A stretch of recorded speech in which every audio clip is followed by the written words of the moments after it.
Happy New Year. My name is Seyi and you're welcome to my channel. If you're a returning subscriber, thank you so much. Welcome. If you're a new subscriber, I've seen a lot of you join in the past few days and few weeks. Thank you very much. You're welcome. And if you're watching my video for the first time, you're also welcome here. Thank you. Please remember to subscribe, like my videos, and share with people that you know it might be useful for. So this is a new year, so happy new year. It feels so awesome to be able to say 2022. I'm not used to it. So happy new year, guys. I hope this year brings us joy, happiness, and our goals were able to achieve them all. So today I have an interesting topic to discuss. So since when I posted my video about traveling to Canada, I've been getting a lot of questions from people that are yet to start any travel process but are interested in traveling at one point in time or the other. So this video today is for those people. But if you have already traveled, I know it's, or you're in the process, you can still learn something from me or share with somebody that this might be useful to. So if this sounds like something you're interested in, let's go. So first on my list today is things you need to do when preparing to travel abroad or JAPA. No particular country in mind, but there are certain things you need to do. Congratulations, first of all, you've made the decision. You want to travel, you want to relocate, you want to move permanently abroad. Congratulations. It's a big deal to be able to make a decision, to know that this is what I want to do. Many people can't think for themselves. Many people, it might just be a case of, okay, I know this is what everybody else is doing right now, this is what I want to do. Which shouldn't be the case. It should be a case of, I want to do this because this, that. But congratulations, you've gotten to that point where this is what you've decided to do. And now, what are the next steps to take? I want to mention this now, and this is very important. I know in Nigeria there's this sharp, fast mentality. We want something to happen now. If we want to get the passport, it's just now. We make the decision on the spot. And on that spot, we want something to happen. So please, if you think this video will give you ideas of how to make it fast, drop it on the side. This is not the video for you. There's no fast routes. A child was not born in 2 months or 2 days. I'm sure there are many examples. You did not finish primary school or secondary school in just 2 years. It took time. It took the normal process, the natural process. So there's no fast route to Japan. There's no fast route to travel. It takes proper planning, time management. It takes proper planning, and it must happen right now. So if you have that notion, just leave it behind because it is not going to help you in 2022. So having mentioned that, I'll be dropping some tips and mentioning some documents you need to get. Of course, you need to get an international passport. Duh. How will you travel without an international passport? So, and you know the way Nigeria is right now. Please, if you know that travel is part of your plans, even if it's not necessarily travel to permanently relocate, you just want to travel to explore the world or whatever the reason is, if you're planning to leave Nigeria, you need to get an international passport. So please start the process early, because with the way the immigration system is working right now, they are moving in their own direction. I don't want to say otherwise. You might apply for a passport today, and let's say the normal duration is supposed to be like 3 months or less. It might take 6 months, it might take 9 months, it might take a year, it might take less. In Nigeria, is who you know, and sometimes that doesn't work. So that you not be caught unawares or you not lose the opportunities you have, you need to get your passport immediately you decide to relocate. That being said, another thing you need to do is get your documentations ready. Yes, this is very important. So depending on the reason you are traveling, which we are going to get to later on, or where you are traveling to, what the purpose for which you are traveling, the documents will differ. It will differ rather. So, but there are some important documents that, irrespective of the purpose of your travel, you should have. So like for instance, your birth certificate. If you don't have that, you can do an affidavit at the court to get that, because it's very important. Your birth certificate. You just get your birth certificate. So it's very important to get your birth certificate and some other documents that proves your nationality. So international passport, you might have like a license. If you have like driver's license, all these things, get them in place. Okay, so you also need to get all your original certificates. All your original certificates are very important. So if, for instance, you went to a technical school, you went to a college of education, you finished from a higher institution, university, you need to get your documents. Yes, your certificates, your transcripts, if necessary. You just need to get all this information and keep it handy. Okay, so I'll just go right to the next point, which is scan all your documents. So after getting all your documents, ensure you scan them. We're now in the digital world, whereby, God forbid, let's say you had the document, the hard copy, and then something happened, you misplaced it, or for one reason or the other, you should also have the soft copy backed up. Or let's say you find yourself somewhere, let's say you immediately travel somewhere, or you're in a position where you met somebody impromptu and they told you to tender a document. Because you have your phone, because you have the internet, because you have the cloud, to be able to access your documents immediately and present it to the person and say, okay, if you need the hard copy, I can give this to you so time, but right now I can show you this proof. This is my soft copy. So scan all your documents and keep them in the cloud. Create a folder for them, make it very clear. Maybe in the folder, just make, okay, this one's a certificate, this is international passport, what have you. Create these documents, create a folder, upload it to the cloud, have access to it everywhere, anywhere you are. Okay. Another point is WES verification. I'll type in the full meaning of WES. So for people going to school, of course, WES is important. And for people going for immigration process to an English-speaking country, WES is important. It just shows that you're speaking English, or you know how to speak English. You can read and write and communicate in English. So WES is very important. If you know that you'll be traveling to one of these English-speaking countries, have your WES transcripts so that it shows that what does WES really even do? It just shows that you have the level of education that you claim to have. So in Nigeria, if you had gone to a 4-year school, and let's say in the UK it's a 3-year duration course for that same course, it just shows that yes, you have a university degree, which is equivalent to the 3-year university degree from the UK, something like that. So if you are going to travel abroad and you know that at some point you have to work, if you are not like me now, if you're like me and you're not Otedola's children or Dangote's children or Buhari's children, and you have to work for money, definitely create your CV. So for instance, when I was trying to apply to a job in Germany and in Canada, I had CVs. Although depending on the standard in that country, their CV requirements differ, so I just had to create one neutral CV whereby I could use to apply at any point in time once the opportunity shows up. So create your CV, update it accordingly, do some research, get your cover letter as well, have the template on ground. So now when you see an application, you now be thinking, what should I write? I have the template of my cover letter on ground. Based on the company I'm interviewing with or sending my letter to, I'll just change the basic details there. Okay, if in my template I'm applying to ABC company, I'll just change the name to the new company that I'm applying to. Reword some things, maybe the industry, reword it and say, oh, previously it was the e-commerce sector and now I'm applying to fintech sector. I'll just change the keywords there. Nothing really serious. Just changing the name of the role, the position, the keywords basically. So have templates of your cover letter, keep it in another folder. So now you have one folder that is like documents, you have another folder that is CV or job application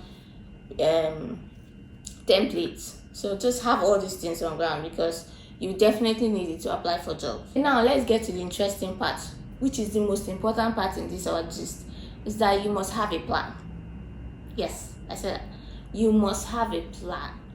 So this is the point where you leave all your Nigerianness of not having a plan, of just being on the impulse to do something at the spot, or you get somebody that will help you do it. You must have a plan. If you are saying you want to travel, there is nothing stopping you from doing your research.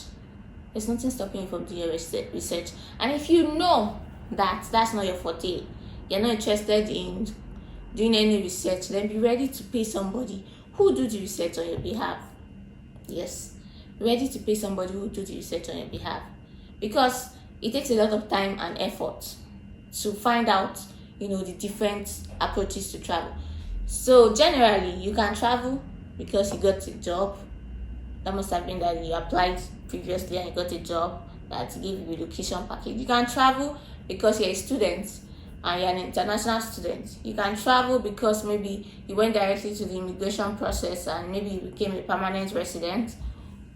You can travel as a result of that. So there are many routes depending on where you want to travel to. That's another thing. You're traveling japa japa japa, you're shouting japa japa japa 2022. Where do you want to travel to? Do you want to travel to Mexico? Do you want to travel to Dubai?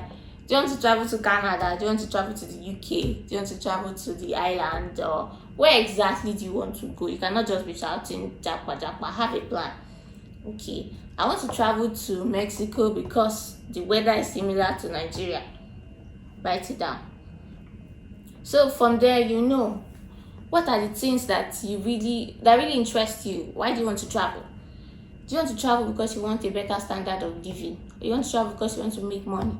Or you want to travel because you want to have fun? Or you want to travel because that's what everybody is doing? You need to know, because this will help you streamline where you want to travel to.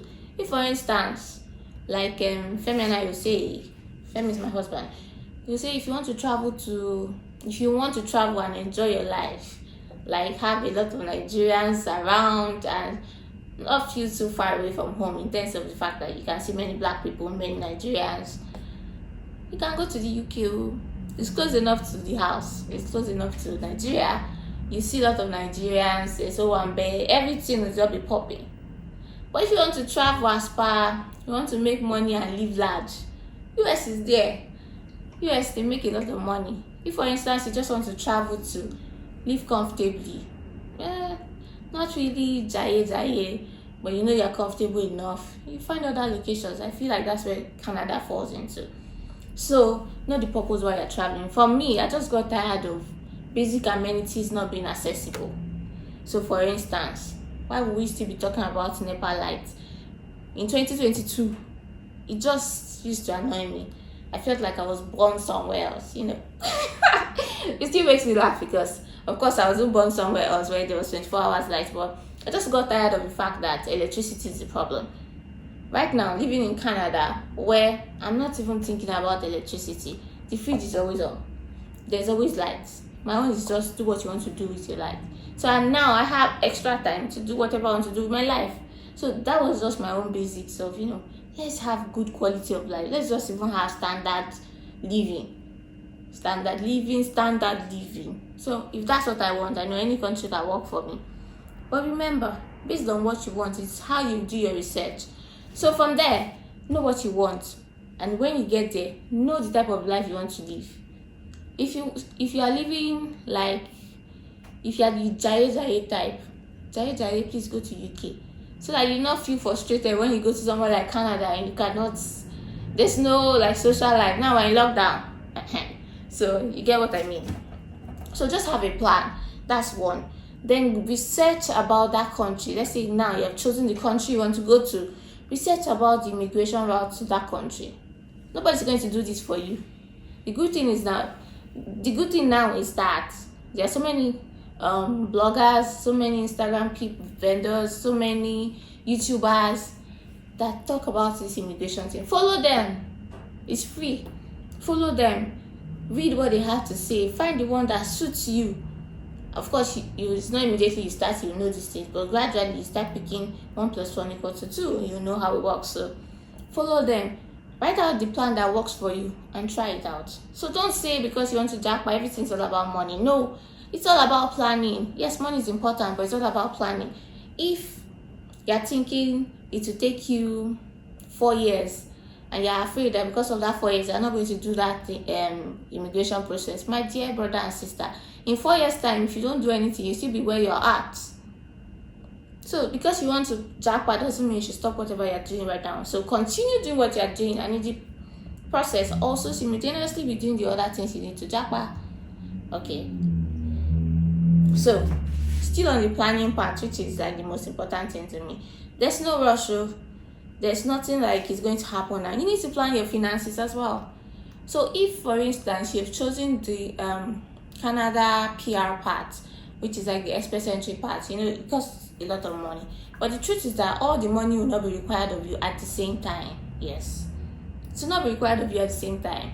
It's like different times, different requirement, different times, different requirement.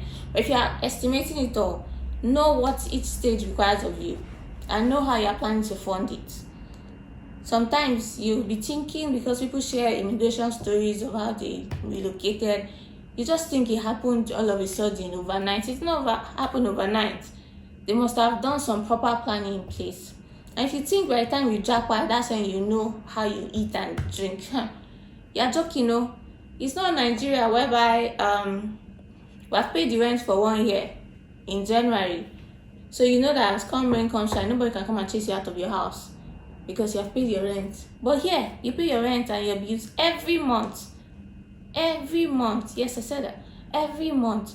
So that means they always require you to keep on working so you can meet up with your bills, you can meet up with your obligations. So you need to prepare for the financial aspect. In Nigeria, you can go and meet your titi and say, please borrow me and sell rice to me and I'll pay you next week or next month. Here, although they have credit system which they'll give you money, but if you don't pay when you're supposed to pay, that one's another problem. Interest rate is increasing. So you need to plan your finances, whatever that means for you. If it means you have to save money for a while before you start your process, that doesn't mean you have not started the immigration process, but you're just starting to do the groundwork that you have to do first before it gets to the time whereby you are actually putting in your documentations for the immigration process. So you need to plan ahead and plan for when you arrive there. When you arrive there, what type of job do you want to do? Okay, if you're a student, they say students can work. Yes. But it's immediately you land there that you get job. You need to plan for that interim process as well. What will you be eating? How will you be paying your fees? So you cannot scratch out planning. So from here, I would like you to create a spreadsheet or write in paper or write in a document, anyone that works for you. Write out your plan. You want to travel. Yes. What do you have to do? Choose the country you want to go to. Estimate how much the process you are choosing for that country will cost you. Estimate what you need to do now. If, for instance, you are doing West and you need to get transcript from your school, and your school takes forever to get transcripts, that should be something you should be doing now. So that even if they'll take 1 year, you're not ready to travel now. Let's say you're ready to travel next year, in a year's time. That one will not delay you when it's time. If, for instance, you need certain amounts, know how much you'll be saving right now. So another important point for you is IELTS. I think most of these countries require IELTS, and in not all cases. Okay. Another important point is IELTS. You need to get your IELTS done, depending on the requirements. So most of these countries require you to write English test or an equivalent test. So write the IELTS as well. Based on the timing, you know that IELTS lasts for 2 years, so you know when to write the test and how to use it. West, for instance, lasts for 5 years, so you should do that one earlier because you'll be safe. If all of these points, if there's any part of it that you know that is too serious for you to do, maybe because of your work you're too busy, you remember you can pay somebody, you can pay agencies to help you process it. But I wouldn't always advise you paying for agency. You to do your research. When you do your research, you'll know if the agency is really saying what they are supposed to say, if it's correct or not. All these things are not hard. Most people do applications by themselves. But one important lesson I would like you to learn is that nothing happens overnight. Nothing happens very fast. If, for instance, you are planning to get a visitor's visa to Canada right now, it will take about 71 days of processing. 71 days is way over 2 months. There's no shortcut. It's not like you can bribe somebody to get it to be done faster. If they decide to do it faster, all well and good, but this is the duration. Likewise, other travel processes, it takes time.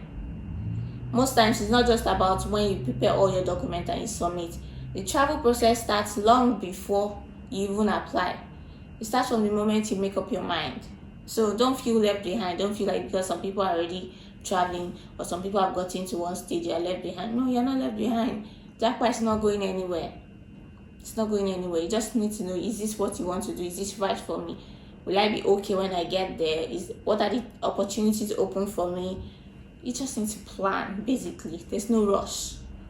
Plan your finances, plan your route, and do what you have to do. And by God's grace, everything will work out fine. So if you've watched my video to this point and you have suggestions and you think I did not mention, please drop in the comment section below and let us know. Let me know, what do you think about things you need to do when you're planning to travel? For those who have not started, you need to prepare your mindset, okay? So thank you very much for watching this video. Do like, share, subscribe to my channel, and let's see you on the next one. Bye.